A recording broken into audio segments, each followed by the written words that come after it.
Hi hello నమస్తే, నేను మీ నాగార్జున.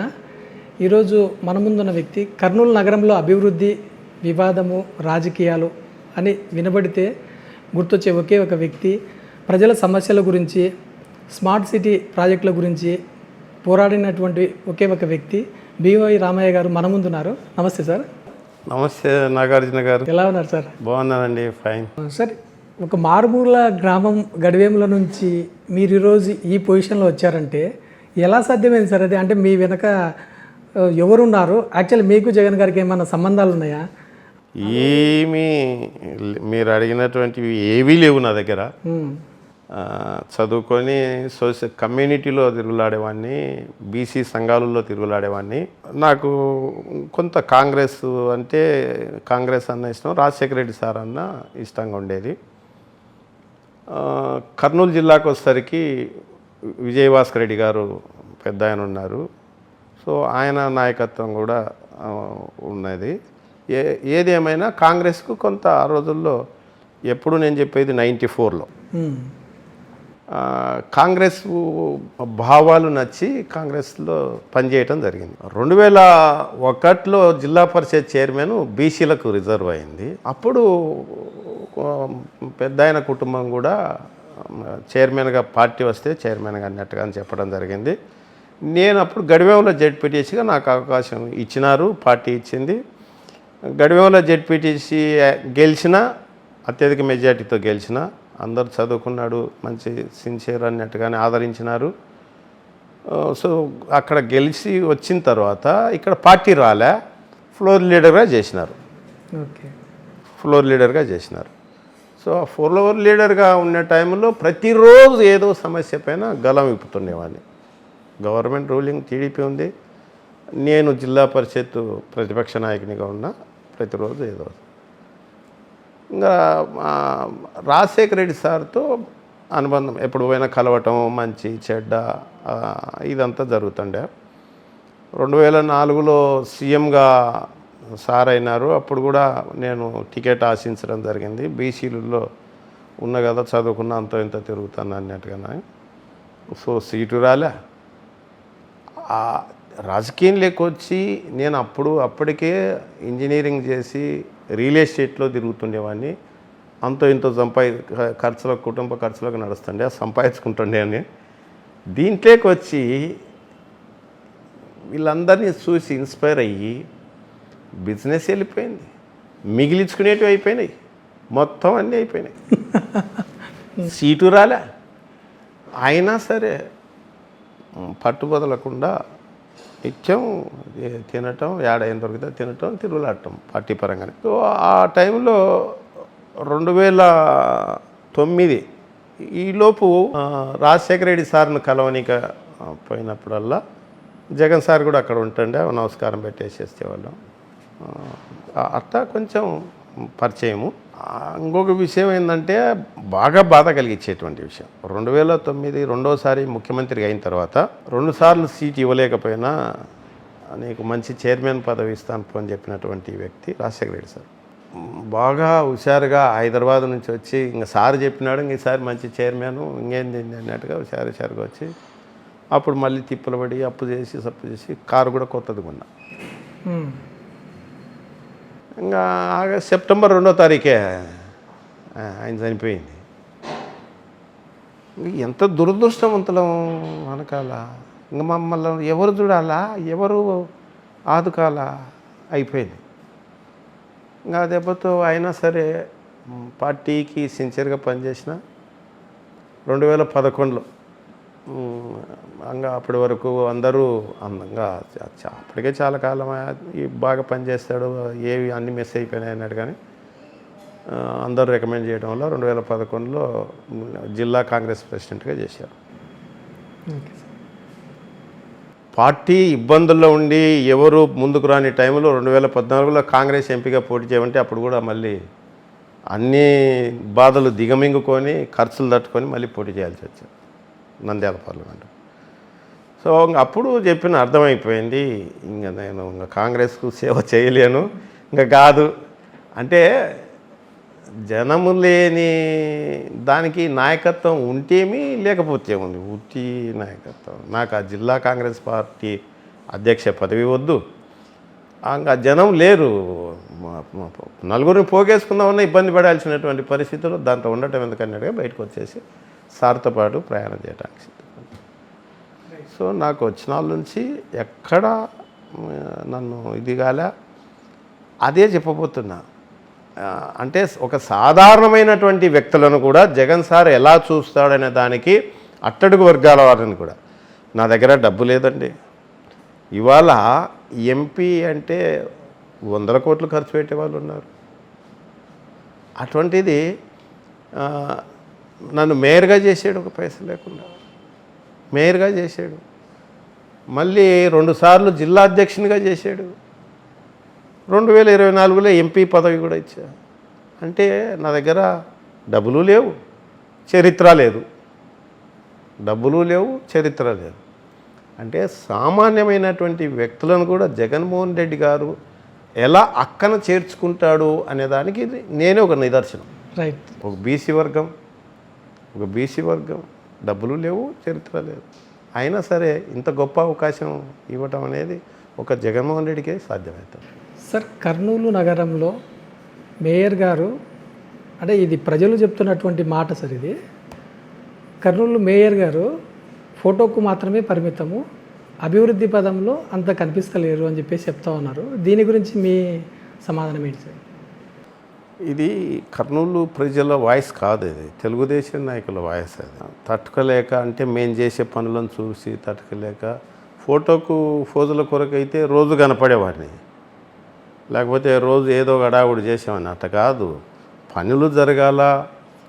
కర్నూలుకి ఎప్పుడు కానీ మా ఉద్దేశం అంతా ఏంటంటే, నేను దీని బాధ్యతలు తీసుకోవటానికి కూడా కర్నూలుకి ముందు, రామయ్యకు ముందు రామయ్య తర్వాత అని చెప్పుకోగలగాలి. ఎవరైనా చెప్పుకున్నారంటే కర్నూలు అభివృద్ధి విషయంలో రామయ్య కంటే ముందు ఎలాగుండేది, రామయ్య తర్వాత ఎలాగుంది. సో అట్లా పనిచేసినాం తప్ప వీళ్ళనుకో నాకు ఇప్పుడు కొత్తగా ఫోటోతోనో ఫోజులతోనో పనే ఉందండి. 30 ఏళ్ళ నుంచి కర్నూలులో రాజకీయాల్లో ఉన్నా, ఇవాళ కొత్తగా నాకు పబ్లిసిటీనో నాకు ఫోటో కొరకు అవసరమే ఉంది.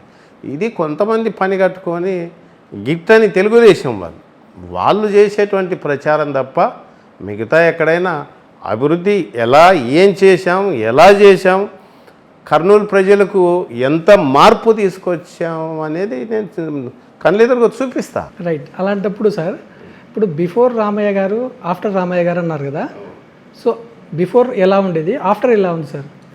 బిఫోర్ ఎలాగుండేదంటే ఇది ఒక చెత్త నగరం లాగా, ఎక్కడ చూసినా బ్లాక్ స్పాట్లు, అంటే చెత్తను ఒక వీధిలో ఒక మూలకి వేయటము. సో అక్కడ పందులు, కుక్కలు, కంపు కొట్టటాలు, ఆ వీధులు ఎవరైనా నడుచుకుంటూ పోవాలంటే ముక్కు మూసుకొని పోవటం, పందులతో ఇబ్బంది పడిపోవటం, చాలా మటుకు డ్రైనేజీలు, ఇది ఓపెన్ డ్రైనేజ్ కర్నూలు. సో ఆ చెత్త అంతా తీసుకొచ్చి కాలువలో పట్టడం వల్ల ఓపెన్ డ్రైనేజీలు కావటం వల్ల బ్లాక్ అయిపోవటాలు. సో ఇట్లా కంపు కొట్టేటువంటి విధానాన్ని సమూలమైనటువంటి మార్పుల ద్వారా ప్రజలను ఎడ్యుకేట్ చేస్తూ ఆ బ్లాక్ స్పాట్స్ దగ్గర చెత్త వేసే కుండీలు, అంటే డంప్ యార్డ్ అనేది సపరేట్గా ఏం లేదా సార్? ఉంది. అంటే లిఫ్ట్ చేసే విధానంలో అప్పుడు చిన్న తోపుడు బండ్ల ద్వారా ఎప్పుడో 2 రోజులకో 3 రోజులకో 4 రోజులకో తీసుకెత్తేసే పరిస్థితి. అలా కాకుండా మేము వచ్చిన తర్వాత ఇంటింటికి చెత్త సేకరణ, మున్సిపల్ సిబ్బంది కార్మికులు వెళ్ళి ప్రతి ఇంటి దగ్గరికి వెళ్ళి వాళ్లకు డస్ట్బిన్లు సప్లై చేసి వాళ్ళని ఎడ్యుకేట్ చేస్తూ, తడి చెత్త పొడి చెత్త విన్న ఎడ్యుకేట్ చేస్తూ 2 రకాలు 3 రకాల డస్ట్బిన్లు ఇచ్చి, సో ఆ డస్ట్బిన్లు పొద్దున్నే పోయి మా మున్సిపల్ సిబ్బంది వెళ్ళి ఆ చెత్తను సేకరించుకొని వచ్చి డైరెక్ట్గా ఏ రోజుకి ఆ రోజు డంప్ యార్డ్ చేసే పరిస్థితి తీసుకొచ్చినటువంటి ఘనత మాది. అందరు కూడా చాలా సంతోషపడినారు, చాలా బాగుంది, చాలా మార్పు జరిగింది అన్నట్టుగా ఎక్కడ చూసినా సంతోషపడినారు. అంటే సార్, ఇప్పుడు డస్ట్బిన్ తడి చెత్త పొడి చెత్త అనేది మీరే ఇంప్లిమెంట్ చేశారా? అంతకుముందు ప్రభుత్వాలు చేయలేదా అన్నట్టు? ఇక్కడ లేదు, నేను అనటము ఇక్కడ చేయలే. కర్నూలుకి ఫస్ట్ మేమే దాన్ని తీసుకొచ్చింది, కర్నూలు వరకు. మిగతా చోట్ల అట్లాంటి ఆ చండీగఢ్ లాంటి నగరాలు ఇండోర్ చూసినాను. సో అక్కడ మనకంటే ఎక్కువ అడ్వాన్స్లో ఉన్నారు వాళ్ళు. సో ఇక్కడ కూడా అట్లాంటి చేయాలి, ఇది ఒక చెత్తరహిత నగరంగా దీన్ని తీర్చిదిద్దాలి అనేటువంటి ఉద్దేశంతో చేయటం జరిగింది. అది కాకుండా ఈ సందర్భంగా ఇంకోటి చెప్పాలి మీకు, ఒకప్పుడు డస్ట్కు డాంకీలకు అట్లాని కర్నూలు ఒకటి నానుడి ప్రజలలో, దాన్ని అంతా కూడా అంటే పూర్తిగా డస్ట్ లేని నగరంగా, పొల్యూషన్ లేని నగరంగా, ప్లాస్టిక్ రహిత నగరంగా ఇవన్నీ మార్పులు తీసుకొచ్చినటువంటి ఘనత మాకే దక్కుతుంది. ఇంకొకటి కూడా 2022 జూలై, మార్చిలో వచ్చాము, జూలై రాజశేఖర రెడ్డి గారి బర్త్డే జూలై 8వ తారీఖు. ఆయన బర్త్డే ఎందుకంటే మా అభిమాన నాయకుడు, ఎంతోమంది పేదల గుండెల్లో స్థానం సంపాదించుకున్నటువంటి గొప్ప వ్యక్తి రాజశేఖర రెడ్డి గారు. ఆయన పేరు విన ఆయన బర్త్డే సందర్భంగా ఒక్కటే రోజండి 70,000 మొక్కలు నాటించినటువంటి చరిత్ర మాది కర్నూలులో. 70,000 మొక్కలు అంటే కర్నూలు టౌన్లోనే కార్పొరేషన్ పరిధిలో, ఓకే, కార్పొరేషన్ పరిధిలోనే 70,000 మొక్కలు నాటించినటువంటి చరిత్ర మాది. సో దాంట్లో రాను రాను చాలా మటుకు మెయింటెనెన్స్ లేక కొంత తగ్గిండవచ్చు, కానీ అంటే అట్లా ఏదైనా కానీ కర్నూలు ప్రజలను దృష్టిలో పెట్టుకొని మార్పు తీసుకురావాలి అనే ఉద్దేశంతో చేసినటువంటి పరిస్థితి. ఇంకొకటి కూడా ఏంటంటే ఇక్కడ ఉన్నటువంటి అతిపెద్ద డ్రాబ్యాక్ ఏంటంటే, ఇది 3 లక్షల జనాభాకో 4 లక్షల జనాభాకో వాటర్ సప్లై డిజైన్ చేసినటువంటి పరిస్థితి. సో ఇప్పుడు దగ్గర దగ్గర 10 లక్షలకు వచ్చింది. నైబర్ విలేజెస్ అన్నీ కార్పొరేషన్లు కలిపినారు, వార్డ్స్ పెరిగినాయి దగ్గర దగ్గర 10 లక్షలకు. ఆ సిస్టమ్ కూడా వాటర్ ఎక్స్టెన్షన్ ఏరియాలు ఏమైతే ఉన్నాయో డైలీ వాటర్ సప్లై చేయలేకపోతున్నాం, డ్రింకింగ్ వాటర్. సో దాని కొరకు విశ్వ ప్రయత్నం చేసినాం. అమృత్ 2లో ఒక 130 కోట్ల రూపాయలతో చేసి అప్పుడు మా ముఖ్యమంత్రి అయినటువంటి జగన్మోహన్ రెడ్డి గారితో ఫౌండేషన్ స్టోన్ కూడా వేయించినాం, శంకుస్థాపన కూడా చేయాలి. రైట్. వచ్చిన ఈలోపు గవర్నమెంట్ మారటము, అది టెండర్ స్టేజ్ని ఆగిపోవటం, ఇప్పటి వరకు దాని అతి లేదు గతి లేదు. మేము మళ్ళీ ఖచ్చితంగా అన్నట్టుగా అనుకున్నాం, మళ్ళీ మా గవర్నమెంట్ వచ్చింటే ఈ పాటికి వర్క్ కూడా పూర్తి అయిపోతుండే, ఎప్పుడు అయిపోతుండే. సో ఇట్లాంటివి శాశ్వతంగా అదొకటి. సమ్మర్లో డ్రింకింగ్ వాటర్ సమస్య ఉంది, మనకు స్టోరేజ్ కెపాసిటీ ఎక్కువ లేదు. సుంకేస్ల బ్యారేజ్ 1.2 TMC, మనకిడైతేనేమో సమ్మర్ స్టోరేజ్ ట్యాంకులో లిమిటెడ్గా ఎక్కువ రోజులకు రాదు, ఒక నెల రోజులకు మించి రాదనే ఉద్దేశంతో 3 నెలలు 4 నెలలు గడవాలి. అక్కడ నుంచి వస్తే నీరు ఎక్కువ ఎండల కాలంలో ఎవాపరేట్ అయ్యి వేస్ట్ అవుతుంది అనే ఉద్దేశంతో ఒక 82 కోట్లతో సుంకేస్లో నుంచి కర్నూలుకి డైరెక్ట్ సమ్మర్ స్టోరేజ్ ట్యాంక్లోకి నీళ్ళు వచ్చే రకంగా పైప్ లైన్ ద్వారా, క్లోజ్డ్ పైప్ లైన్ ద్వారా వచ్చేటువంటి ఏర్పాటు కూడా, అది కూడా వర్క్ అయిపోవచ్చింది. మేము ఉన్నప్పుడే మొదలుపెట్టాము, వర్క్ అయిపోవచ్చింది. మేము ఉన్నంత వరకు వర్క్స్ జరిగిన విషయాలలో ఆఫీస్ మున్సిపల్ బిల్డింగ్ చాలా పాతది అది. సో దానికి గెస్ట్ హౌస్ లేదు. ఇప్పుడు పెరిగిన జనాభాకు తగ్గట్టుగా ఆఫీసు స్టాఫ్ కూర్చోటానికి కూడా ఇబ్బంది పడేటువంటి పరిస్థితి ఉంది. ఎవరన్నా పబ్లిక్ వచ్చినా, ఎందుకంటే మున్సిపల్ ఆఫీస్ అంటేనే చాలా రకాల పనులు ఉంటాయి, చాలామంది చాలా రకాలుగా వస్తుంటారు సమస్యలపైన. కూర్చోటానికి వసతి లేదు, పార్కింగ్కి వసతి లేదు. సో వీటన్నిటిపైన మేము అప్పుడు మా ఫైనాన్స్ మినిస్టర్ గారు ఉన్నారు, బుగ్గన రాజేంద్రనాథ్ రెడ్డి, కొంచెం ఫ్యూచర్ ప్లాన్తో ఆలోచన చేసి పుష్కరాల్లో డబ్బులు మిగిలింటే అవి జత చేసి ఒక 28 కోట్ల రూపాయలతో మున్సిపల్ ఆఫీస్ బిల్డింగ్ కొత్తది కన్స్ట్రక్ట్ చేయాలని వర్క్ సుమారుగా అది కూడా వర్క్ జరిగింది. ఈ గవర్నమెంట్ వచ్చిన నుంచి అది ఆగిపోయింది. Right sir. ఇప్పుడు స్మార్ట్ సిటీ అనే ప్రాజెక్టులో కర్నూలు నిజంగానే స్మార్ట్ అయిందా, లేదంటే కాంట్రాక్టర్లు మాత్రమే స్మార్ట్ అయ్యారా? నేను అనటం కాంట్రాక్టర్లు కూడా స్మార్ట్ అయినారనే మాట అనను, కానీ ఎందుకంటే వాళ్ళ ఇబ్బందులను నేను కూడా కళ్ళెదురుగా చూసినాను. వర్క్స్ చేసినారు. ఎంత చెప్పినా ఈడ కాంట్రాక్టర్లకు ఇంకో సమస్య ఏంటంటే కాంపిటీషన్ ఎక్కువ లెస్లకు పోతారు. వర్కుల్లో క్వాలిటీ ఎక్కువ లేకపోవడం వల్ల క్వాలిటీ దెబ్బతింటుంది. అట్లా వద్దని చెప్పినా వాళ్ళ కాంపిటీషన్ పోతారు. కాంట్రాక్టర్లు ఏదన్నా కొంతమంది ఉండొచ్చేమో కానీ స్మార్ట్ కాంట్రాక్టర్లు అందరైతే కాదు. ఇది స్మార్ట్ సిటీ చేయలేదండి. ఆనాటి గవర్నమెంటు బీజేపీ వాళ్ళు ప్రామిస్ చేసినారు, టీడీపీ వాళ్ళు ప్రామిస్ చేసినారు, ఎవరు స్మార్ట్ సిటీ చేయలే. స్మార్ట్ సిటీ మేము డిమాండ్ చేసింది కూడా అదే. మొన్న ఎలక్షన్లలో కూడా ఇప్పుడు వచ్చిన గవర్నమెంట్కు ఇప్పుడు మీరు అలయన్స్లో ఉన్నారు, ఎట్లాగూ కేంద్ర ప్రభుత్వంతో స్మార్ట్ సిటీ డిక్లేర్ చేయొచ్చండి. కొన్ని నిధులు సెంట్రల్ గవర్నమెంట్ నుంచి కూడా వస్తాయి. సో దాన్ని ఎక్కువ డెవలప్మెంట్ చేసి చూపించవచ్చు. కర్నూలు అన్ని రకాలుగా వెనుకబడిన ప్రాంతము. 2 నదులు పక్కన ఇదైతున్నాయి, పారుతున్నాయి, పెద్ద నదులు. తుంగభద్ర ఒకటి, హంద్రి ఒకటి. 2 నదులు పాడుతున్నా మనం తాగడానికి నీళ్లు సప్లై చేయలేకపోతున్నాము. సో ఇదొకటి ఇష్యూ, బర్నింగ్ టాపిక్. అది కర్నూలుకి రోజు డ్రింకింగ్ వాటర్ ఇవ్వటం అనేది. రెండో విషయం కూడా ఏంటంటే ఇదంతా వాళ్ళకు ఇప్పుడు నేను చదువుకున్న 30 ఏళ్ళ నుంచి ఉన్న ఈ కర్నూలు ప్రజల యొక్క సాధక బాధలు ఏందనేది నాకు పూర్తి అవగాహన ఉంది. అలాంటప్పుడు సార్, ఇప్పుడు కర్నూలు సమస్య పైన ఇప్పుడున్న మేయర్ గారు ఫోకస్ చేస్తున్నారా, లేకపోతే మీ పార్టీ కోసమే మీరు ఎక్కువ ఫోకస్ చేస్తున్నారని చెప్పేసి కొంతమంది చెప్తా ఉన్నారు. అలాగే నేను ఎక్కడి నుంచి వచ్చినాను, పార్టీ నుంచి వచ్చినా. నాకు పార్టీ ముఖ్యమే, కర్నూలు ప్రజలు ముఖ్యమే. మేయర్గా కర్నూలు ప్రజలకు ఏం చేయాలో అది చేయాల్సిందే. సో రామయ్యగా నేను వైసీపీ నుంచి వచ్చినాను కదా, వైసీపీ నుంచి కదా మేయర్ అయింది. నాకు పార్టీ కూడా ముఖ్యమే, మా అధ్యక్షులు కూడా ముఖ్యమే. పార్టీకి పనిచేయాల్సిందే, కర్నూలు ప్రజల కొరకు పనిచేయాల్సిందే. అది ఏం మాట అది? నేనేమన్నా పార్టీ సింబల్ లేకుండా వచ్చిన వ్యక్తినే కాదు కదా. కాబట్టి అది ఆ క్వశ్చనే రైజ్ కాదు. నేను ఇక్కడ అందుబాటులో లేకపోతే ఎప్పుడు వాళ్ళకి అదంటే ఈయన ఎప్పుడు పార్టీ పని మీద తిరుగుతుంటాడు, ఇంకోటో అంటే అది. కానీ నేను అందుబాటులో, నేను 24 గంటలు 365 డేస్ నాకు వేరే వ్యవహారాలు లేవు, ఎక్కడికి వెళ్ళి చేసే పనులు లేవు. 24 hours 365 డేస్ అందుబాటులో ఉన్నటువంటి రాజకీయ నాయకులలో చాలామంది ఉండొచ్చు, కానీ అందులో నేను ఒకని, ఇందులో సందేహమే లేదు. ఎప్పుడు ఎవరికి రామయ్య దొరకలేదు, మేయర్ దొరకట్లేదు, అందుబాటులో లేడనే మాట లేనే లేదు.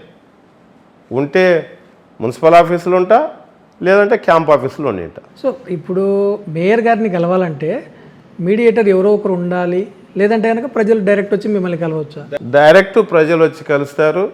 ఎక్కడ నాకు ఏ మీడియేటర్లు లేరు, ఇంకొకరు ఏ రకమైనటువంటి మధ్యర్థులు లేరు.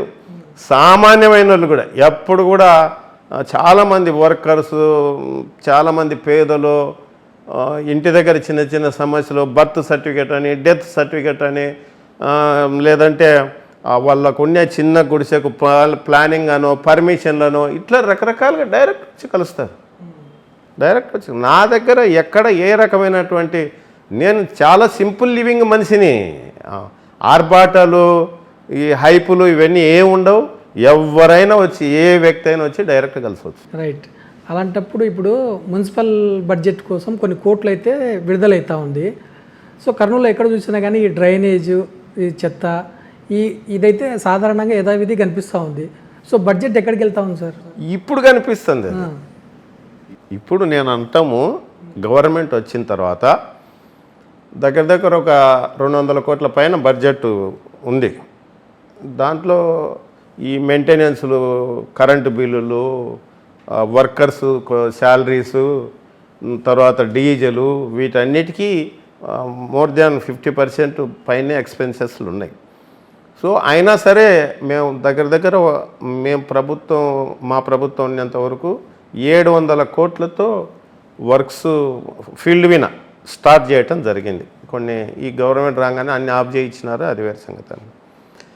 దగ్గర ఒక 95 ఆటోలు, చెత్త సేకరణ ఆటోలు 95 ఉండే.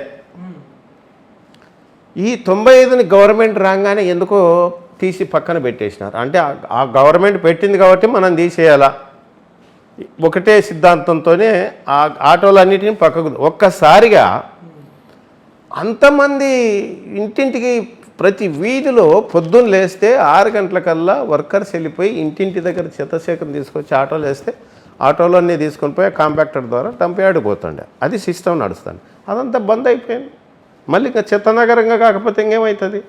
అందుకొరకే ఏదన్నా పని చేయాలన్నా ఇప్పుడు సార్ ఇప్పుడు బంద్ అయిపోయింది అని అంటా ఉన్నారు కదా, అంటే ఇప్పుడు ఈ గవర్నమెంట్ వచ్చినాక అసలు ఇంకా పనులే జరగడం లేదన్నట్టు చెప్తా ఉన్నారు సార్. వాస్తవం కదా అది. ఇప్పుడు ఆఫీస్ బిల్డింగు 28 కోట్ల రూపాయల ఆఫీస్ బిల్డింగ్ ఆగిపోయింది. 130 కోట్ల రూపాయల డ్రింకింగ్ వాటర్ స్కీమ్ ఆగిపోయింది. 124 కోట్ల రూపాయలు సీవేజ్ ట్రీట్మెంట్ ప్లాంట్ కొరకు టెండర్స్ అన్నీ రెడీ చేసింటివి, ఆగిపోయింది. దాని అతి లేదు గతి లేదు.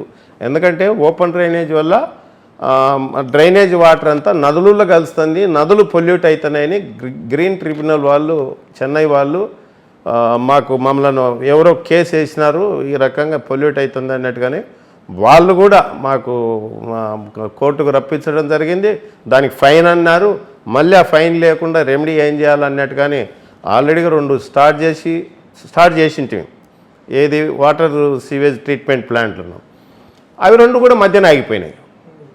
ఏ ఒక్కటి కూడా ముందుకెళ్ళని పరిస్థితే లేకపోతే వీళ్ళు వచ్చిన తర్వాత, తెలుగుదేశం గవర్నమెంట్ వచ్చిన తర్వాత ఎక్కడ కూడా ముందుకెళ్ళలేనటువంటి పరిస్థితి, అన్నీ ఆగిపోయినాయి.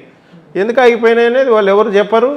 ఏదో చేస్తున్నాం అంటున్నారు తప్ప ఏమీ జరగట్లేదనే సంగతి కర్నూలు ప్రజలకు కూడా ఇప్పుడు అర్థమైపోయింది. అప్పుడెట్టు ఉండింది, ఇప్పుడెట్టు ఉండింది అనేది.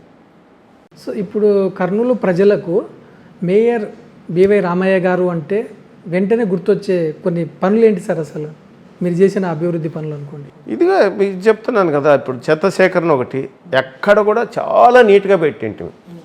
అసలు ఎక్కడైతే ఆ బ్లాక్ స్పాట్లు అనేటివి ఉండేనో అక్కడంతా మేము పొద్దున్నే వెళ్ళి అటంతా అక్కడ మన పసుపు నీళ్ళు చల్లించి, కల్లాపి నీళ్ళు చల్లించి, ముగ్గులు వేయించి, అక్కడ బెంచీలు ఏర్పాటు చేసి, మళ్ళీ ఎవరు చెత్త వేయకుండా దాన్ని చూడగానే అరే ఇంత నీట్గా ఉంది మనం వేయకూడదు అన్నట్టుగా అందరికీ ఇంట్లో నుంచే తీసుకుపోయేటువంటి అలవాటు చేశాం చెత్తను. సో చాలా ప్రజల నుంచి చాలా మెచ్చుకోలు, చాలా ఇదిగా హ్యాపీగా ఫీల్ అయినారు, చాలా హ్యాపీగా ఫీల్ అయినారు. తర్వాత రెండోది ఏంటంటే డ్రింకింగ్ వాటర్ మీద ఎక్కువ కాన్సన్ట్రేట్ చేసింటివి. ఇప్పుడు అది ఒక దగ్గర ఒక 18-19 ఓవర్ ట్యాంకులు, ఇంకో summer storage tank capacity Jagannatha Gatta దగ్గర అక్కడే అప్పుడున్న సీఎం సార్తో శంకుస్థాపనలు ఇవన్నీ చేయించాం, ఆగిపోయినాయి. ఇప్పుడు వాళ్ళకు చేయగలిగింది వీలైనంత వరకు ఎక్కడ చూసినా డ్రైనేజీలు కావచ్చు, తర్వాత రోడ్ల వర్క్ కావచ్చు. మేము మా గవర్నమెంట్ వీళ్ళు తెలుగుదేశం గవర్నమెంట్ రాగానే మొత్తం అన్నీ పడికేసినాయి. Okay sir. మేము ఇప్పుడే కాదు నేను అనటం, వైసీపీ అంటే డెడికేటెడ్గా పనిచేయటం అనేది మాజీ ముఖ్యమంత్రి ప్రస్తుత వైసీపీ అధ్యక్షుడైనటువంటి జగన్మోహన్ రెడ్డి గారు మాకు ఇచ్చినటువంటి బాధ్యత ప్రతిదీ మనం దగ్గరుండి చూసుకోవాలా, నిస్వార్థంగా ప్రజలకు సేవ చేయాలా, మీరు ఎప్పుడు ఎల్లవేళలా అందుబాటులో ఉండి పని చేయాలా అని చెప్పినటువంటి వ్యక్తి జగన్మోహన్ రెడ్డి గారు. అందుకొరకే చాలా వ్యవస్థలను ఆయన కొత్తగా ఇంట్రడ్యూస్ చేసినాడు. మీకు ఎక్కడ రాజకీయ వ్యవస్థలో వాలంటరీ వ్యవస్థ అనేది ఎక్కడ లేదు, ఏపీలోనే పెట్టాడు. ఇంటింటికి మనమే వెళ్ళి సర్వే చెత్త సేకరణ ఇంటింటికి వెళ్ళి ఎట్లా తెచ్చామో, ఇంట్లో ఎవరికి ఏ పని ఉన్నా మేమే వచ్చి పని చేస్తామని ఇంట్రడ్యూస్ చేసినటువంటి వ్యక్తి జగన్మోహన్ రెడ్డి సార్. ఈ వాలంటరీ సచివాలయ వ్యవస్థ తీసుకొచ్చాడు. 10 మందిని ఒక్కొక్క సచివాలయంలో పెట్టి ప్రతి వింగుకు ఒక్కొక్కరిని అపాయింట్ చేస్తూ 1,35,000 ఉద్యోగాలు ఒక్కటేసారి ఇచ్చినటువంటి వ్యక్తి జగన్మోహన్ రెడ్డి గారు. సో మీరు మెగా డిఎస్సి ఏం రిలీజ్ చేయలేదు కదా సార్? ఇప్పుడు చంద్రబాబు నాయుడు గవర్నమెంట్లో ఇంతమందికి దానికి అప్పుడు నాకు తెలిసి కొన్ని కోర్టు చిక్కుల వల్ల ఆగిపోయింది. అది కోర్టు చిక్కులు 1,00,000 ఇవాళ 10,000 15,000 మెగా డిఎస్సి అంటున్నారు 15,000 ఉద్యోగాలకి. మేము ఎంత చెప్పుకుంటూ ఉండాలి? 1,39,000 ఉద్యోగాలు పర్మనెంట్ ఉద్యోగాలు సచివాలయ సెక్రటరీలుగా చేసి 2,70,000 ఉద్యోగాలు వాలంటీర్ ఉద్యోగాలు క్రియేట్ చేసి ఇచ్చినటువంటి వ్యక్తి ఇంకా మేము ఎన్ని చెప్పుకోవాలి? సో మేము ప్రచారం కొరకు కాదు, పనిచేయటం కొరకు మనం సర్వీస్ చేయాలి, మనకు దేవుడిచ్చిన అవకాశాన్ని సద్వినియోగపరచాలని చెప్పినటువంటి వ్యక్తి. అందుకొరకే ఈ సందర్భంగా మీకు ఇంకోటి గుర్తు చేయాలి నేను. ఎందుకంటే వైసీపీ ప్రభుత్వము వచ్చిన వెంటనే జగన్మోహన్ రెడ్డి గారు 19లో వస్తే 20లో కరోనా వచ్చింది. 19లో ఆయన ప్రమాణ స్వీకారం చేశాడు, 20లో కరోనా వచ్చింది. కరోనా వస్తే అన్ని వ్యవస్థలు అచేతన స్థితిలోకి వెళ్ళిపోయినాయి. అన్ని వ్యవస్థలు ఎవరి ఇళ్ళల్లో వాళ్ళే కూర్చునేటువంటి. అప్పుడు ఏదైతే జగన్మోహన్ రెడ్డి గారు తెచ్చినటువంటి వాలంటరీ వ్యవస్థ వల్ల ప్రధానమంత్రి గారు కూడా మెచ్చుకున్నారు. ఇప్పుడున్నటువంటి ముఖ్యమంత్రి కావచ్చు, ఉప ముఖ్యమంత్రి కావచ్చు, మిగతా తెలుగుదేశం నాయకులు కావచ్చు, హైదరాబాద్ వదిలి కూడా రాలేనటువంటి పరిస్థితుల్లో, హైదరాబాద్లో పక్క రాష్ట్రంలో చేరి ఇక్కడికి రాలేనటువంటి పరిస్థితి, కరోనా ఎటుకు భయపడి వాళ్ళ ఇళ్ళలో వాళ్ళు ఉన్నారు. కానీ జగన్మోహన్ రెడ్డి గారు తెచ్చినటువంటి వాలంటరీ వ్యవస్థ వల్ల ఇంటింటికి వాళ్ళకు కావాల్సిన నిత్యావసరాలన్నీ అందించినటువంటి పరిస్థితి ఒక జగన్మోహన్ రెడ్డి గారి వల్ల ఒక వైసీపీ కార్యకర్తలు లీడర్లకు ఆ అవకాశం దక్కింది, వాళ్ళకి సేవ చేసేటువంటి అవకాశం దక్కింది. అప్పుడు అందరూ బ్రహ్మాండంగా మెచ్చుకున్నారు. ప్రధానమంత్రి గారు కూడా ఇక్కడ ఎక్కువ మరణాలు లేకుండా కరోనా తొందరగా కంట్రోల్ అయిందంటే దానికి కారణం జగన్మోహన్ రెడ్డి గారు ప్రవేశపెట్టినటువంటి వాలంటరీ వ్యవస్థ వల్లే సాధ్యమైనని చెప్పినటువంటి సందర్భాలు చాలా ఉన్నాయి. అట్లాంటి నిత్యావసరాలని సరఫరా చేశాం ఇంటింటికి తిరిగి. రైట్. ఏదైనాండి సర్వీస్ చేయటంలో మాకు ఆయన మాకు చేసినటువంటి అధ్యక్షుడు చెప్పినటువంటి విషయాలు తూచా తప్పకుండా మనం పబ్లిక్ ఇచ్చింది పవర్ను ఎంజాయ్ చేయటం కొరకు కాదు, సేవ చేయటం కొరకు. ఒక సేవా దృక్పథంతోనే పనిచేయండి, ఒక సేవకునిలాగానే వాళ్ళతో మెలగండి అని నేర్పించినాడు. మాకు అట్లకి పనిచేస్తాం.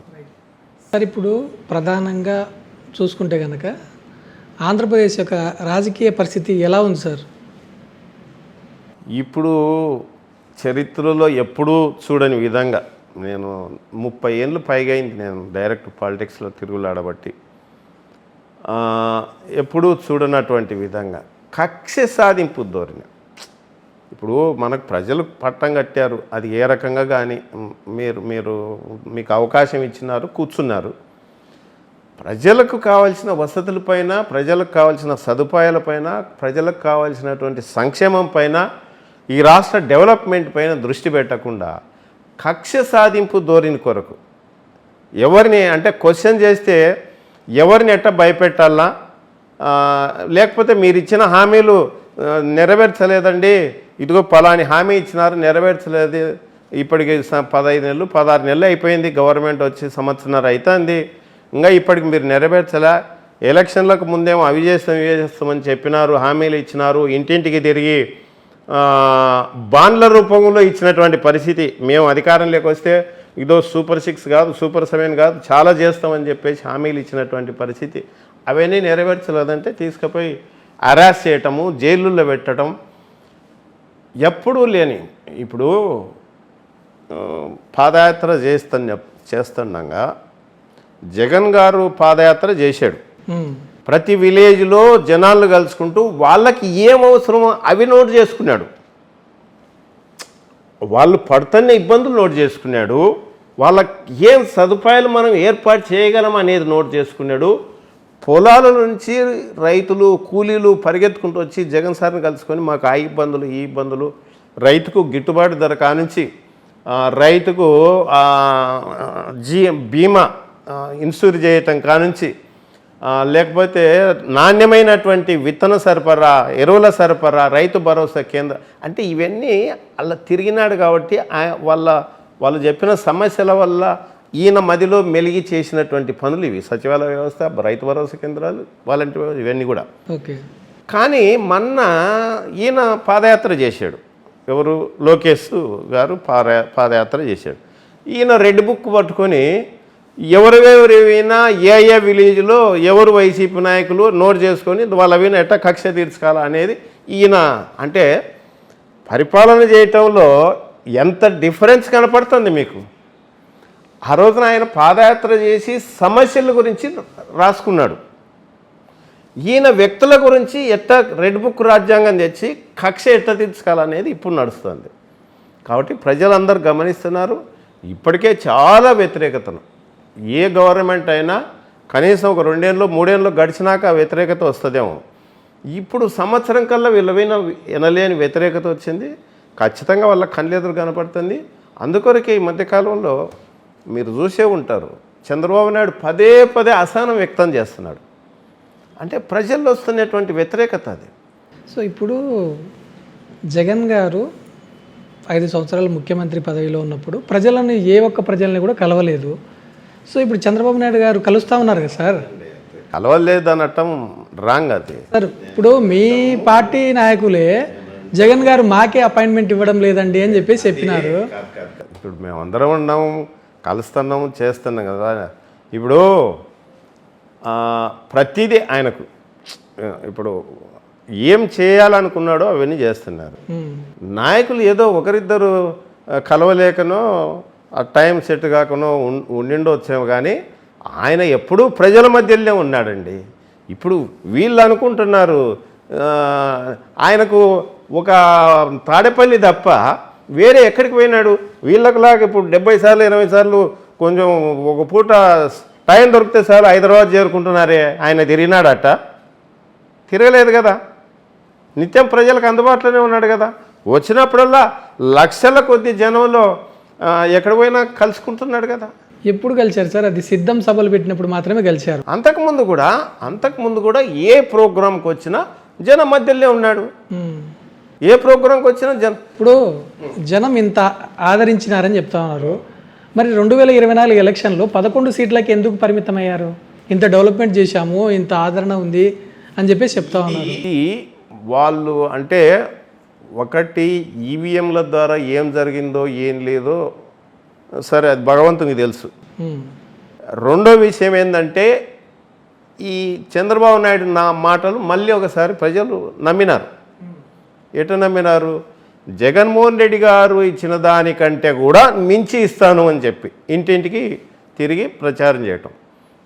ఇప్పుడు నిజంగా అంత సీనియరు నాయకులు, అప్పటికే 3 సార్లు ముఖ్యమంత్రిగా చేసినటువంటి వ్యక్తి, మరి నిజంగా నీకు అంత క్యాపబిలిటీ ఉంటే ఒక్కనివిగా ఎందుకు పోటీకి రాలేకపోయినావు? అందరికి ఎందుకు కలుపుకోవాల్సి వచ్చింది? పవన్ కళ్యాణ్ను బ్రతిమలాడుతావు, బీజేపీని బ్రతిమలాడి వాళ్ళు చీకొట్టినా ఏం చేసినా నువ్వు అంత సీనియర్ నాయకుని ఇంటి దగ్గరికి వెళ్ళి నువ్వు లేకపోతే లేదు అనేటువంటి పరిస్థితి తీసుకొచ్చుకునేవే. అందరు కలవటం వల్ల ఓహో చంద్రబాబు నాయుడు మాట ఒక్కటే అయితే ప్రజలు నమ్మేవాళ్ళు కాదేమో అన్నట్టుగా పవన్ కళ్యాణ్తో చెప్పించి బీజేపీలతో చెప్పించి అందరు కలుస్తున్నారు. కాబట్టి నిజంగానే హామీలన్నీ నెరవేరుస్తారేమో లేని ప్రజలు కూడా కొంత విశ్వసించిండొచ్చు, జరిగిండొచ్చు. మాకు కూడా తక్కువ, అందరు కలిసిన 40+ ఓట్ షేరింగ్లో ఉన్నాం కదా. వాళ్ళందరూ కలిసి 50+లో ఉన్నారు. కాబట్టి ఈ అందరు కలిస్తేనే ఆ పరిస్థితి ఉంది. మాకు సీట్లు తగ్గింది వచ్చేమో కానీ ఓట్ షేర్ అయితే తగ్గలేదు.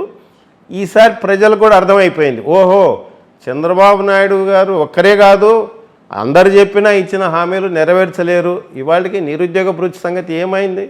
ప్రజలు దగ్గర సంవత్సరం నుంచి నువ్వు మోసం చేసినట్టే కదా. రైతులకు ఇచ్చేటువంటి 20,000 రైతు దీని కింద ఏమైంది? ఇంతవరకు రాలేదు కదా. ఆ సెంట్రల్ గవర్నమెంట్ ఇచ్చినది 5,000 6,000 ఏదో వేసినో తప్ప ఇప్పుడు 2వ ఏడు గడుస్తుంది, 40,000 రావాలా? ఇవ్వలేదు కదా. ఆడబిడ్డ నిధి అనేది 18 నెలలకు 1,500 ఇస్తాంటే ఇది రాలేదు కదా. మరి ఇవన్నీ నువ్వు జగన్మోహన్ రెడ్డి గారు తీసుకోండి, ఎంత నువ్వు కరోనా టైంలో ఆదాయం లేకుండా కరోనా టైంలో ఉన్నప్పుడు కూడా ఎక్కడ కూడా సంక్షేమ కార్యక్రమాలకు బ్రేక్ అనేది లేకుండా ఇచ్చినటువంటి ఘనత జగన్మోహన్ రెడ్డి గారిది. ఏది ఆయన ఇట్లా ప్రచారం కొరకు దీని కొరకు చూసుకోలే.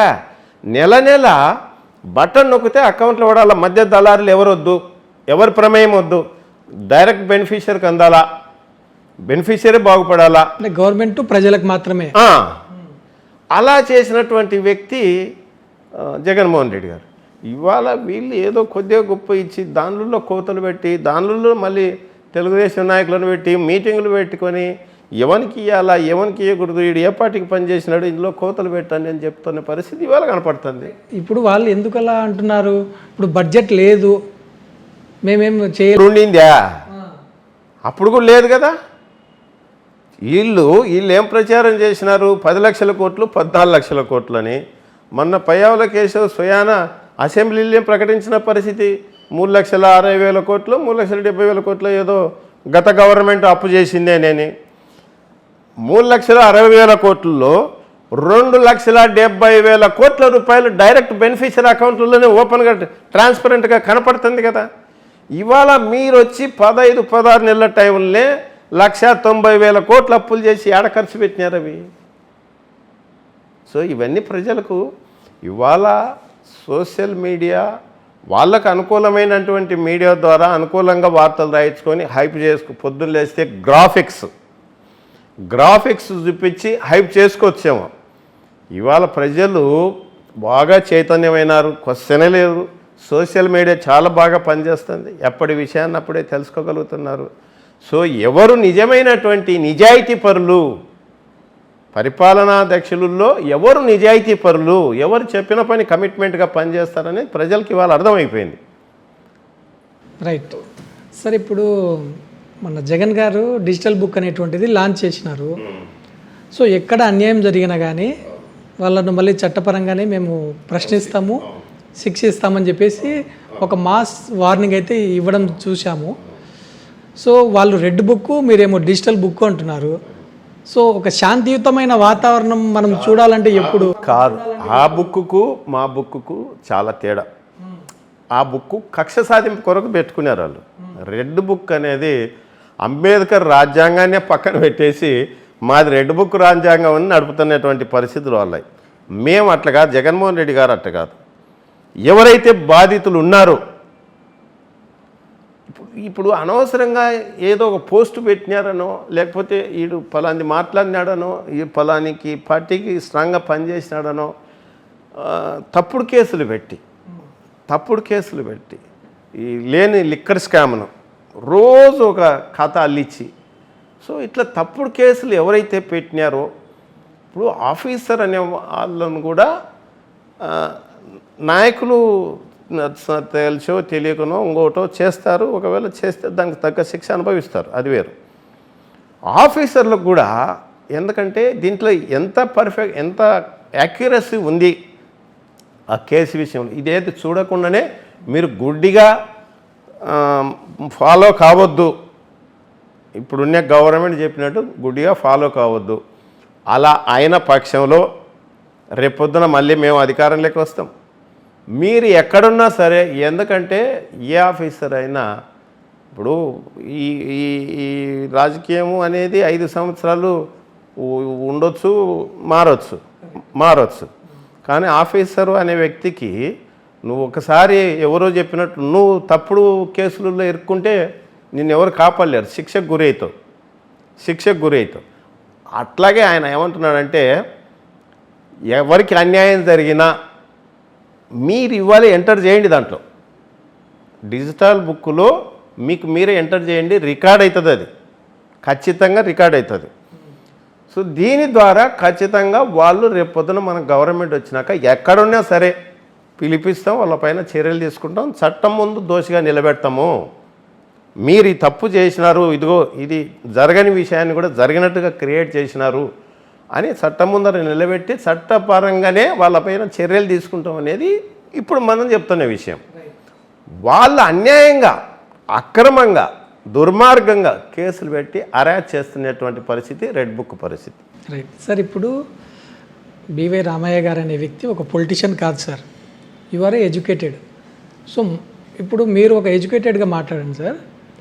ఇప్పుడు 2019 ఎలక్షన్లో 175 స్థానాలు మీరు పోటీ చేస్తే వైసీపీ గవర్నమెంట్ 151 స్థానాల్లో కనివిని ఎరుగని విధంగా చరిత్రలో నిలిచిపోయే ఫిగర్ అది. అలా గెలిచిన వ్యక్తి ఒక పార్టీ 2024 ఎలక్షన్లో 11 సీట్లకే అది పడిపోయింది. గ్రాఫ్ అనేది చాలా పడిపోయింది. సో తప్పు ఎక్కడ జరిగిందంటారు సార్? నేనేమంటే ఈ విషయంలో వేరియస్ ఇందాక చెప్పినట్టు వేరియస్ రీజన్స్, అంటే నాకు తెలిసి నేను మొన్న ఎంపీగా నేను కాంటెస్ట్ చేసిన, కర్నూలు ఎంపీగా కాంటెస్ట్ చేసినటువంటి వ్యక్తిని. ఎలక్షన్ కమిషన్ వాళ్ళు కూడా ఇప్పుడు పోలింగ్ అయిపోగానే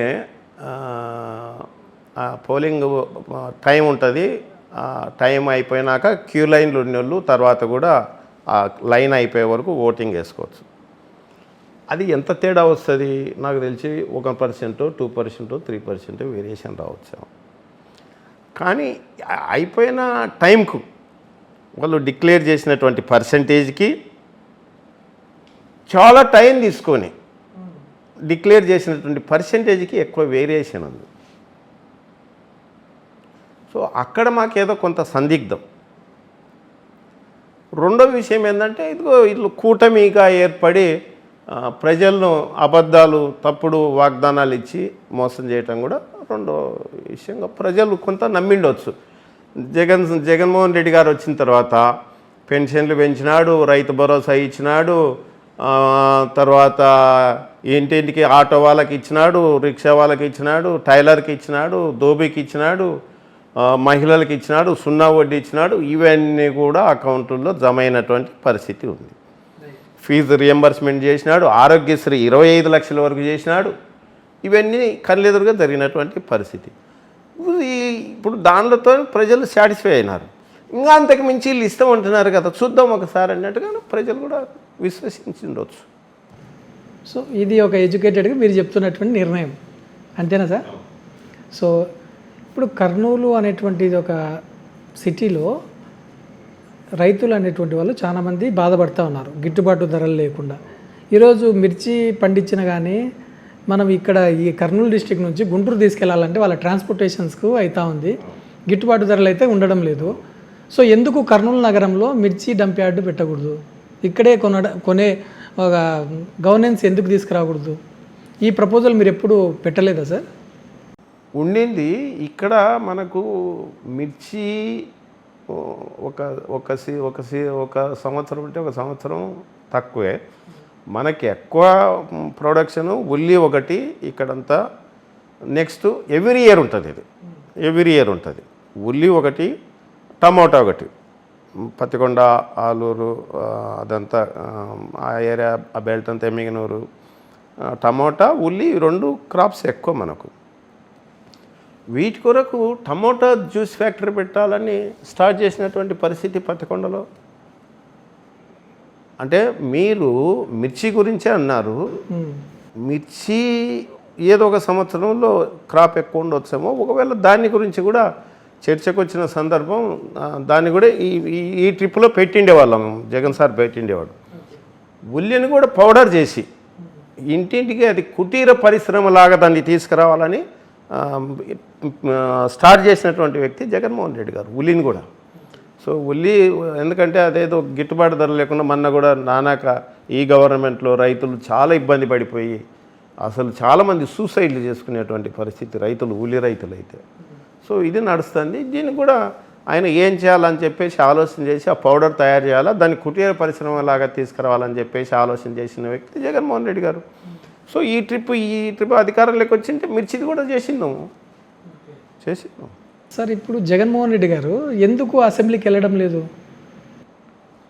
ఒకటండి, ఒక ముఖ్యమంత్రిగా చేసినటువంటి వ్యక్తి, సమస్యలు చాలా ఉన్నాయి.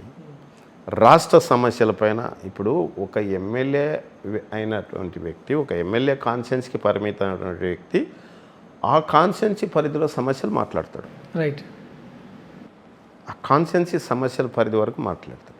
ఒక రాష్ట్ర నాయకుడు, ఒక ముఖ్యమంత్రిగా చేసినటువంటి వ్యక్తి, ఇవాళ వేరే ప్రతిపక్షం లేదు, ప్రధానమైనటువంటి ప్రతిపక్షంలో మేమే ఉన్నాం, వైసీపీ తప్ప వేరే లేదు. సో దానికి ఏదో మామూలు ఎమ్మెల్యే, సాధారణమైన ఎమ్మెల్యేకు టైం ఇచ్చినట్టు మీకు కూడా టైం ఇస్తుంటే ఎట్లా? అది అవమానపరచటం కదా, అది అవమానపరచటం కదా. రాష్ట్ర సమస్యలను ఆయన ప్రస్తావించకపోతే ఎవరు ప్రస్తావించాలా?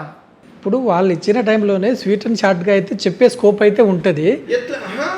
ఇప్పుడు మీ ఇప్పుడు ప్రతిపక్షం హోదా ఎవరు లేకపోవడం వల్ల వాళ్ళే కొట్టుకొని వస్తూ ఉన్నారు కదా ఇప్పుడు అసెంబ్లీలో. కానీ ప్రజలకు అర్థం కావాలి కదా, ప్రజలకు అర్థం కావాలి కదా. నిన్ననే అసెంబ్లీలో ఏందా సందర్భం లేని విషయాలు, కామినేని శ్రీనివాస్ గారు అయితే అసందర్భం అది లేచి మాట్లాడటం, ఏదో నేను కూడా జగన్ ఏదో ఒకటి అనాలి కదా అందం అన్నట్టుగానని. బాలకృష్ణ గారి పరిస్థితి అయితే అందరు గమనించినారు, ఆయన ఏ పరిస్థితిలో ఉన్నాడు, ఏం చేసినాడు, ఏంది పరిస్థితి అనే సంగతి. మరి అటువంటి పరిస్థితి అంటే ఒక ఒక ఒక నిజమైనటువంటి ప్రజలు ఎదుర్కొనేటువంటి సమస్యలు సుదీర్ఘంగా ప్రజా సమస్యలపైన చర్చించాల్సినటువంటి వేదికను వీళ్ళ సొంత ఎజెండాల కొరకు ఎవరినో సభలు లేని వ్యక్తులను గురించి నిందించడం కొరక అంత అసెంబ్లీ మిమ్మల్ని ప్రజలు ఓట్లేసి గెలిపించి అక్కడి దాకా పంపించింది దీనిలో కొరక. అవి వింటూ కూర్చోాలా మా అధ్యక్షుడు? మీరు చెప్పే ఈ పనికిమాలిన ఉపన్యాసాలు పనికిమాలిన అబండాలు వేస్తే వింటూ కూర్చోాలా? ఇప్పుడు ఇది చాలా మంది డౌట్ సార్ ఇది. ఎందుకంటే ఇప్పుడు ప్రజలు మీకు నమ్మి ఓట్లేసినాక అవును మీరు అసెంబ్లీకి వెళ్ళకుండా ఇక్కడ ఎందుకు ఉన్నారండి? ప్రజల తరపున మీరు పోయి గొంతు వినిపించాలి కదా. మేము మాట్లాడాలనుకునే విషయాన్ని మేము మా పార్టీ ప్రజల తరపున మా అధ్యక్షుడు మాట్లాడాలనుకునే విషయాన్ని లోపల మాట్లాడితేనే, లోపల వాళ్ళు 5 నిమిషాలు టైం ఇస్తే 5 నిమిషాల్లో ఏం మాట్లాడతాం, ఏ సమస్య తగలదు. అందుకొరకే సుదీర్ఘంగా ఇదిగో ఈ సమస్యలన్నీ ఉన్నాయి, మీరు లోపల మాట్లాడినా బయట మాట్లాడినా సమస్య అయితే లేని సమస్య కాదు కదా, సమస్య తెలుస్తుంది కదా. ఆ సమస్య కొరకు ప్రయత్నం చేయకుండా మీరు రావట్లే అంటే పిలిపించి అవమానించటం కొరకు. మీరు నిజంగా నీకు చిత్తశుద్ధి ఉంది, ఈ రాష్ట్ర ప్రజలు నువ్వు నిజంగా సమస్యను నీ దృష్టికి తీసుకురావాలనేటువంటి నిశ్చయం నీలో ఉంది అనుకో, నువ్వు ప్రతిపక్షానికి ఎంత టైం కేటాయించాలో అంత టైం నువ్వు ఎందుకు ఇవ్వకూడదు? నువ్వెందుకు ఆ మాట చెప్పకూడదు? ఇప్పుడు వాళ్ళు ఏమంటున్నారు, ఇప్పుడు ప్రతిపక్ష హోదా ఇవ్వడానికి మా జోబులో పని కాదు, అది రాజ్యాంగంలో ఇన్ని సీట్లు. నేను అన్నట్టము ప్రతిపక్ష హోదా గురించి అనేది అక్కడ కొంచెం పక్కన పెడతా. అయ్యా ఇదో నువ్వు ఎంత టైం కావాలో తీసుకో, నువ్వు ప్రజా సమస్యలను సభలో పెట్టు, నువ్వు కావాల్సినంత టైం మాట్లాడారు. ఎందుకు మాట్లాడారండి సార్? ఇప్పుడు మీరేమంటున్నారంటే ఎగ్జాంపుల్ చెప్తాను. ఇప్పుడు గుళ్ళో పోయి మొక్కు దేవుడు ఉంటాడు అని చెప్పేసి చెప్తా ఉంటే, లేదయ్యా దేవుడు ఏడైనా ఉంటాడు, నేను ఏడో ఒక చాట పోయి మొక్కుతాను అన్నట్టు చెప్తా ఉన్నారు. ఇప్పుడు అసెంబ్లీ అనే వేదిక ఎందుకు? నేను అనటము దేవుని దగ్గర నిలబడి మొక్కినవా, మనిషిలో చిత్తశుద్ధి ముఖ్యం. నువ్వు నిజాయితీగా పనిచేస్తున్నావా లేదా అనేది ముఖ్యం.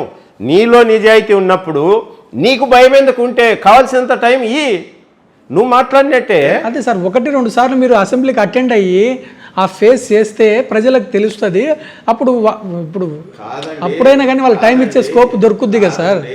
ఈ సందర్భంగా మీకు ఒక విషయం చెప్తా. స్పీకర్ స్థానంలో ఎవరున్నారు?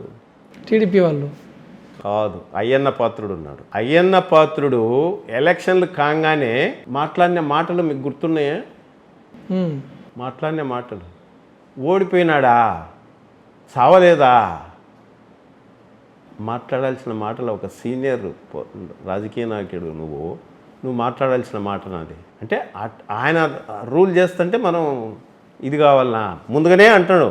అందరికి ఎమ్మెల్యేలకు ఇచ్చినట్టే ఆయనకి ఇస్తాం అన్నట్టుగానే. ఇంత కళ్ళెదురుగా మీరు అవమానపరచడానికి ఈ రకంగా వెళ్ళకముందే మాట్లాడుతుంటే అక్కడికి వెళ్ళి ఇంకా అవమానపడాలా? ఈ సమస్యలను బయట ప్రస్తావిస్తే లేదు, ఎట్లాగో లోపల మాట్లాడినా బయట మాట్లాడినా మేము మాట్లాడిన వాయిస్ వాళ్ళ మీడియాలో రాదు. మరి అటువంటిప్పుడు ఇంకెక్కడైతే ఏమైంది చెప్పు?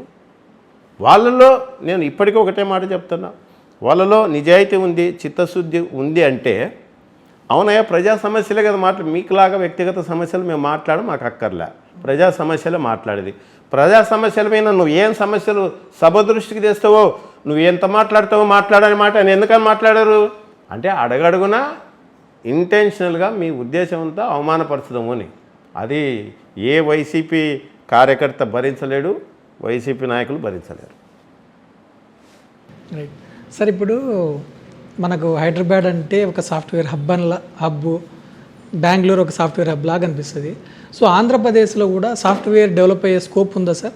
ఇప్పుడు ఎంతో ఈ ఇంజనీరింగ్ కాలేజీలు ఈరోజు చూసుకుంటే కుప్పలుగా ఉన్నాయి. పిల్లలందరూ ఇంజనీరింగ్ అయిపోయినాక హైదరాబాద్కు పరిగెత్తాలి, చెన్నైకు, బెంగళూరుకు పరిగెత్తాల్సిన సిచ్యువేషన్ అయితే చూస్తూ ఉన్నాము. ఎప్పుడు ఆంధ్రప్రదేశ్ వైపు పిల్లలు చూడాలి సాఫ్ట్వేర్ ఉద్యోగస్తులు?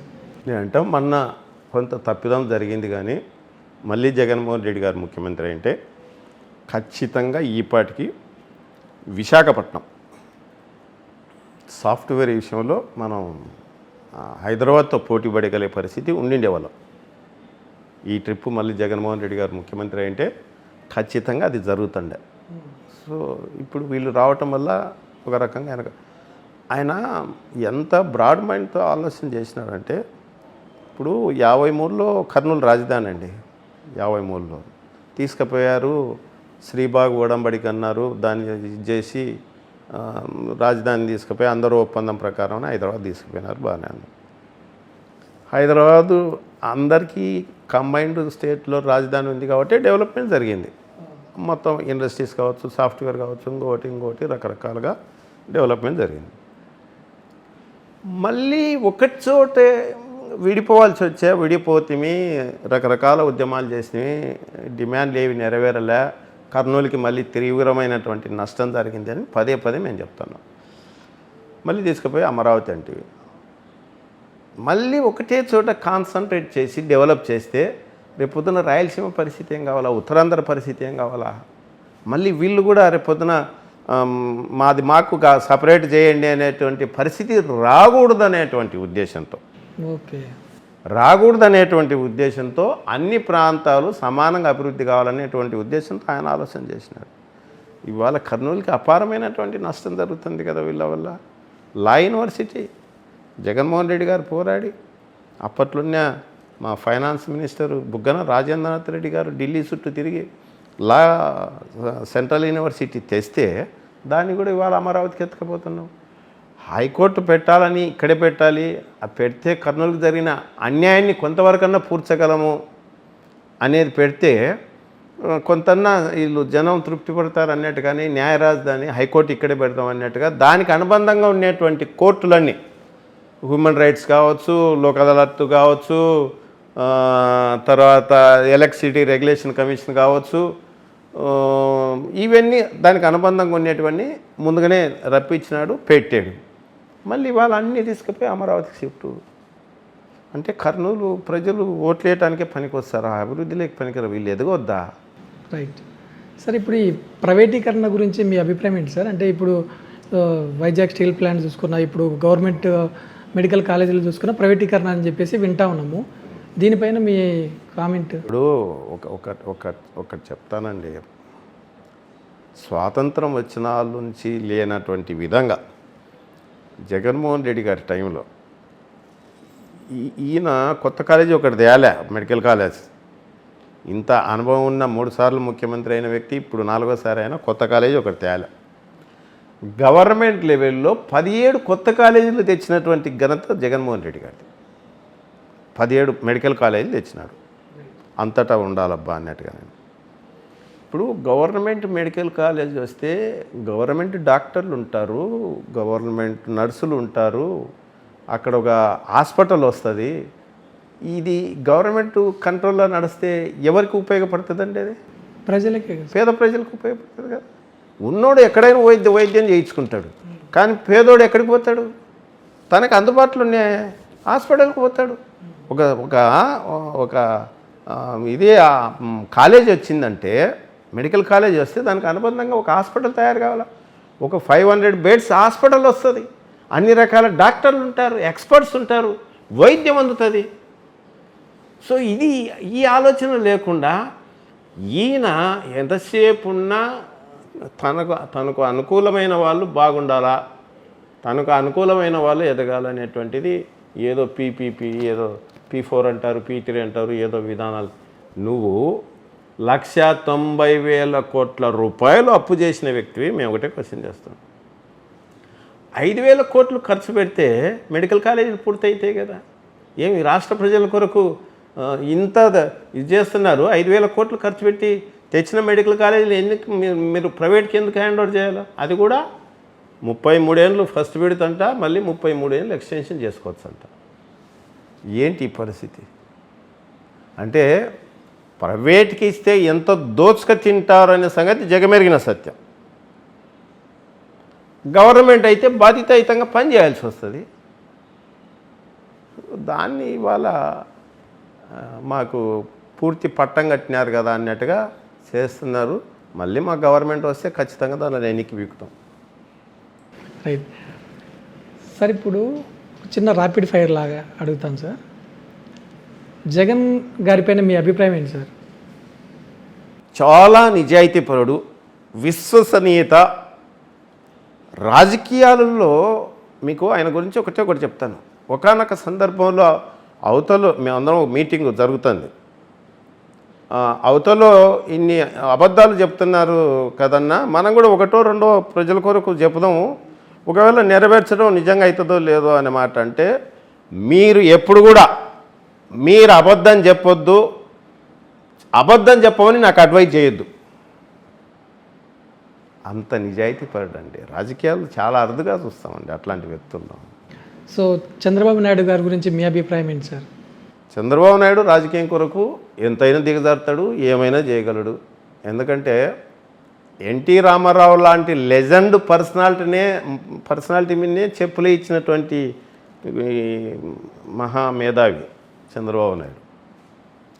మీకు తెలుసో లేదో, దగ్గుబాటి వెంకటేశ్వరరావు ఇంత పెద్ద బుక్ రాసిండే, మళ్ళీ ఇప్పుడు కలుపుకున్నాడు.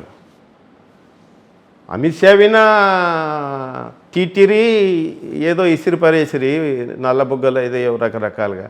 మోడీని ఫ్యామిలీ పరంగా తిట్టా, మళ్ళీ అడ్జస్టా. అట్లా మేము అనము, అడ్జస్ట్ కాలేం. మా నిజాయితీ అది. చంద్రబాబు నాయుడు ఏమైనా ప్రజలకు ఎన్నైనా తప్పుడు హామీ. 2014లో 85,000 కోట్ల రూపాయల రైతుల రుణమాఫీని ఏం చేశా? చేయలే. అప్పుడు కూడా నిరుద్యోగ భృతి అని కేవలం ఎలక్షన్ల ముందు 2 నెలల ముందు చేశా. ఎలక్షన్ల ముందు 1000, 2000 ఏదో ఇచ్చా. మరి ఇప్పుడు వచ్చి 15 నెలలు 16 నెలలకి ఇప్పుడు కూడా హామీ ఇచ్చినావు కదా, ఎందుకు చేయలే? అట్లా ఎన్నైనా అబద్ధాలు చెప్తాడు. అదే జగన్మోహన్ రెడ్డి గారు మొన్న మేమందరం ఏదన్నా రైతులకు కూడా రుణమాఫీలాగా ఏదన్నా అంటే మనం ఇప్పుడు చేయాల్సినది సక్రమంగా చేయగలిగితే చాలు, వాళ్ళకు మోసం మాటలు అబద్ధం చేతకాందో వద్దు, అట్లా చెప్పొద్దండి అని చెప్పాడు. అదే అండి నాయకుని లక్షణం. ఇప్పుడు మేము వైసీపీ అనేది కాలర్ ఎగరేసుకొని గర్వంగా తిరుగులాడేటట్టుగా మా నాయకుడు పరిపాలన చేస్తాడు, గర్వంగా. అది మిగతా చోట నాకు తెలిసి ఉండదు. రైట్. పవన్ కళ్యాణ్ గారి పైన మీ అభిప్రాయం? ఆయనకు స్టాండర్డ్ లేదు. ఫస్ట్ థింగ్ స్టాండర్డ్ లేదు, అవగాహన తక్కువ.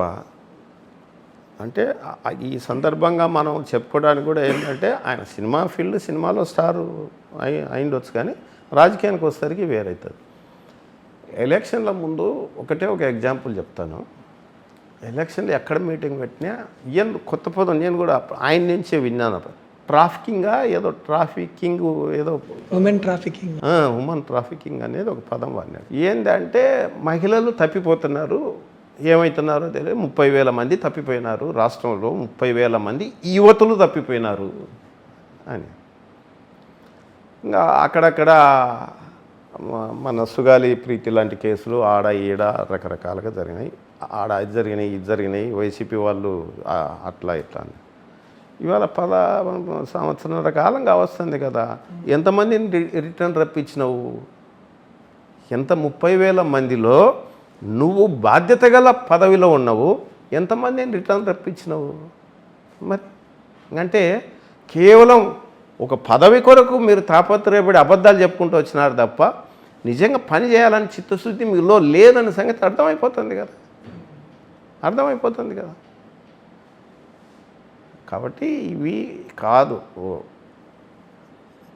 రాజశేఖర రెడ్డి గారు ప్రజానాయకుడు ఎట్లాగైతే ప్రజల కొరకే పనిచేసినారో, ఏదైనా వాళ్ళు పెట్టినటువంటి స్కీములు స్థిరస్థాయిగా తీసేయలేనటువంటి విధంగా ఆ రోజుల్లో ఆరోగ్యశ్రీ, ఫీజు రియంబర్స్మెంటు, జలయజ్ఞం, ఇవన్నీ ఆయన చేసినటువంటి ఇప్పటికి కూడా కంటిన్యూ అవుతున్నాయి చెప్పుకోగలుగుతున్నాం. ఇప్పటికి కూడా జగన్మోహన్ రెడ్డి గారు అమ్మఒడి ఇప్పటికి కూడా చేయాల్సి వస్తుంది. వాళ్ళు అసెంబ్లీలో మాట్లాడిన అమ్మఒడే అంటున్నారు తప్ప లేదో పేరు మార్చుకున్నారు, నాకు అదేదో గుర్తులేదు కానీ పేరు మార్చుకున్నారు, అమ్మఒడే అంటున్నారు వాళ్ళు కూడా. తల్లికి వందనం అని అమ్మఒడే అంటున్నారు. ఆరోగ్యశ్రీ తీసేయలేనటువంటి పరిస్థితి. ఇవాళ రైతు భరోసా కేంద్రాలు, సచివాలయ వ్యవస్థ, ఇవన్నీ గుర్తు చేసుకుంటే ఎవరిని గుర్తు చేసుకోవాలా? జగన్మోహన్ రెడ్డి గారినే కదా. మరి అట్ట ఈయన 4వ ముఖ్యమంత్రి, ఈయన గురించి ఏం గుర్తు చేసుకోవాలా? ఏముంది చెప్పండి? వెనుపోటు రాజకీయాలు తప్ప ఏమున్నాయి? Thank you sir, thank you very much. Thank you అండి, thank you very much, thank you.